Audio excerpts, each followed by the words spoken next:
ಬೆಂಗಳೂರು, ರಾಯಚೂರು, ಕಾರವಾರದಲ್ಲಿ Mach drill ನಡೆಯುತ್ತೆ. ಹಾಗಾದರೆ ಈ ಮೂರು ಜಿಲ್ಲೆಗಳನ್ನೇ ಆಯ್ಕೆ ಮಾಡಿಕೊಂಡಿರೋದು ಯಾಕೆ ಸರ್ಕಾರ ಅಂತ ಪ್ರಶ್ನೆ ಇಲ್ಲಿ. ಬೆಂಗಳೂರು, ರಾಯಚೂರು, ಆನಂತರ ಕಾರವಾರ, ಇದನ್ನು ಯಾಕೆ ಇಲ್ಲಿ ಸೆಲೆಕ್ಟ್ ಮಾಡಲಾಗಿದೆ ಅಂತ ಬಂದಾಗ ನೋಡಿ, ಈ ಮೂರು ಜಿಲ್ಲೆಗಳಲ್ಲಿ ಪ್ರಮುಖ ಸ್ಥಾವರಗಳಿರುವ ಕಾರಣಕ್ಕೆ ಇದನ್ನು ಆಯ್ಕೆ ಮಾಡಲಾಗಿದೆ.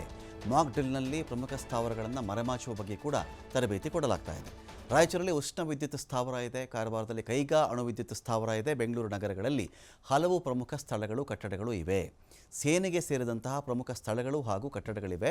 ಇವೆಲ್ಲವನ್ನೂ ಕೂಡ ರಕ್ಷಿಸಿಕೊಳ್ಳುವ ಬಗ್ಗೆ ಜನರಿಗೆ ಇಲ್ಲಿ ತರಬೇತಿಯನ್ನು ಕೊಡಲಾಗುತ್ತೆ. ಇಷ್ಟೆಲ್ಲ ಕಟ್ಟಡಗಳಿದ್ದಾಗ ಇದನ್ನು ಟಾರ್ಗೆಟ್ ಮಾಡಬಹುದು ಅಂತ ಹೇಳಿ ಕೇಳಿ ಸಿಲಿಕಾನ್ ವ್ಯಾಲಿ. ಅಂದರೆ ಏನಾಗುತ್ತೆ, ನಿಮಗೆ ಯುದ್ಧ ಅಂದಾಗ ಬರೀ ಸೈನಿಕರನ್ನ ಕೊಲ್ಲೋದು, ನಾನು ಜಾಸ್ತಿ ಸೈನಿಕರನ್ನ ಸಾಯಿಸಿದೆ ಹಾಗೆ ನಾನು ಗೆದ್ದುಬಿಟ್ಟೆ, ಇದಲ್ಲ. ಇನ್ನೊಂದು ದೇಶದ ಆಯಕಟ್ಟಿನ ಸ್ಥಳಗಳನ್ನು ನಾನು ಎಷ್ಟು ನಾಶ ಮಾಡಿದೆ. ಸಪೋಸ್ ಒಂದು ಸ್ಥಳದಿಂದ ಇವರಿಗೆ ಶಸ್ತ್ರಾಸ್ತ್ರ ಅಲ್ಲಿಗೆ ಸರಬರಾಜು ಆಗ್ತಾಯಿತ್ತು ಅಂತ ಅಂದ್ಕೊಳ್ಳೋಣ. ಶಸ್ತ್ರಾಗಾರದ ಮೇಲೆ ಬಾಂಬ್ ಸಿಡಿಸ್ಬಿಟ್ರೆ ಅವರಿಗೆ ವೆಪನ್ಸ್ ಇಲ್ಲದಿದ್ದರೆ ಅವ್ರು ಹೇಗೆ ಯುದ್ಧ ಮಾಡ್ತಾರೆ, ಇದು ಒಂದು. ಅನೇಕ ಕಡೆಗಳಲ್ಲಿ ಇವ್ರಿಗೆ ಆಹಾರ ತಲುಪುತ್ತಲ್ಲ ಸೈನಿಕರಿಗೆ, ಆ ಆಹಾರ ತಲುಪ್ತಕ್ಕಂಥ ರೂಟ್ನೇ ಹಾಳು ಮಾಡೋದು. ಯಾವುದೋ ಬ್ರಿಡ್ಜ್ ಇದ್ದರೆ ಅದನ್ನು ಹಾಳು ಮಾಡೋದು, ಅಲ್ಲಿ ಒಟ್ಟಿನಲ್ಲಿ ವೆಹಿಕಲ್ ಹೋಗಬಾರ್ದು. ಅವಾಗ ಸೈನಿಕರಿಗೆ ಹಸಿವಿದ್ದಾಗ ಯುದ್ಧ ಮಾಡೋಕ್ಕಾಗಲ್ಲ.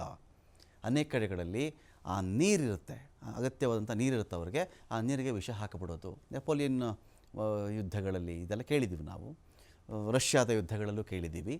ನಾನೆಲ್ಲ ಗೆದ್ದು ಬಿಡ್ತೀನಿ ಅಂತ ದೊಡ್ಡ ವೀರ ಬಂದಾಗ ರಷ್ಯನ್ಸು ಆಯ್ತಪ್ಪ ನಾವು ಸೋತ್ವಿ ಅಂತ ರಷ್ಯಾದ ಮಧ್ಯಭಾಗಕ್ಕವರೆಗೂ ಹೋಗಿ ಇದ್ದಕ್ಕಿದ್ದಂತೆ ರಷ್ಯನ್ ಸೈನಿಕರೇ ಮಾಯ ಆಗಿಬಿಡ್ತಾರೆ ನಿಮಗೆ. ಆಮೇಲೆ ನೋಡಿದ್ರೆ ಯಾವ ಜಾಗದಲ್ಲಿ ಆ ಸೈನ್ಯ ಬಂದು ನಿಂತಿತ್ತೋ, ಆ ಸೈನ್ಯ ಯಾವ ನೀರನ್ನು ಅವಲಂಬಿಸಬೇಕಾಗಿತ್ತೋ ಆ ನೀರಿಗೆ ಪೂರ್ತಿ ವಿಷ ಹಾಕಿದರು.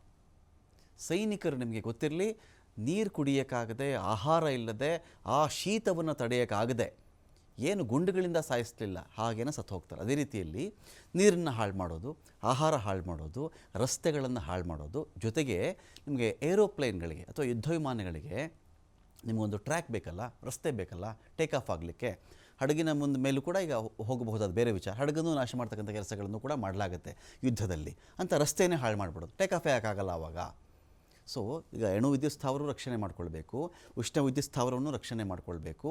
ದೇಶಕ್ಕೆ ಪ್ರಮುಖ, ಇಡೀ ದೇಶದಲ್ಲಿ ನಮ್ಮ ಕರ್ನಾಟಕ 2ನೇ ಅತಿ ಹೆಚ್ಚು ತೆರಿಗೆ ಕಟ್ತಕ್ಕಂಥ ಒಂದು ರಾಜ್ಯ, ಹೈಯೆಸ್ಟ್ ಟ್ಯಾಕ್ಸ್ ಪೇಯಿಂಗ್ ಮಹಾರಾಷ್ಟ್ರ ಬಿಟ್ಟರೆ. ಹಾಗಾಗಿ ಬೆಂಗಳೂರನ್ನು ಬಹಳ ಆಯಕಟ್ಟಿನ ಜಾಗ ಅಂತ ಗುರುತಿಸಲಾಗುತ್ತೆ. ಬೆಂಗಳೂರನ್ನು ಕೂಡ ಇದೇ ಕಾರಣಕ್ಕೆ ಆಯ್ಕೆ ಮಾಡಿಕೊಳ್ಳಲಾಗಿದೆ.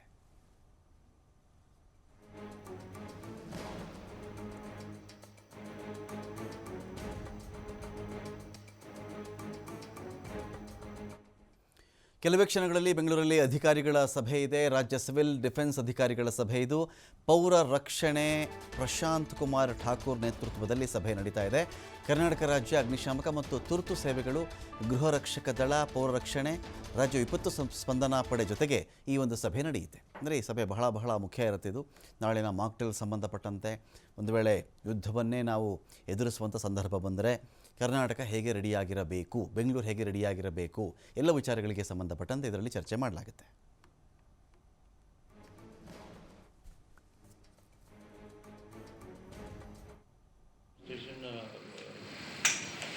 ರೆಫರೆನ್ಸಲ್ಲಿ ಇಟ್ಕೊಂಡು ಅಲ್ಲಿ ಕೂಡ ಮಾಕ್ ಮಾಡ್ತೀವಿ. ಇವಾಗ ಮಾಕ್ ಡ್ರಿಲ್ ಕಂಪೋನೆಂಟ್ಸ್ ಈಗ ನಾವು ಮಿನಿಸ್ಟ್ರಿ ಆಫ್ ಹೋಮ್ ಜೊತೆಗೆ ಈಗ ವಿಡಿಯೋ ಕಾನ್ಫರೆನ್ಸಲ್ಲಿ ಡಿಸ್ಕಸ್ ಮಾಡಿದ್ದೀವಿ.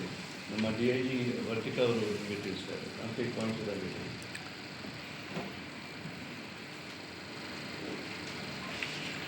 ನಮ್ಮ ಹತ್ರ ಇರೋದು 35 ಕಡೆ, ಬಟ್ ಬರೀ ಸೈರನ್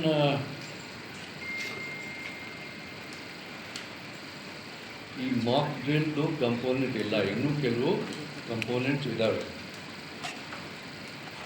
ಅದರಲ್ಲಿ ಹಾಸ್ಪಿಟಲ್ ಮತ್ತು ನಾವು ಹೆಚ್ಚು ಕಡಿಮೆ 5 ಸಿವಿಲ್ ಇದ್ದಾರೆ.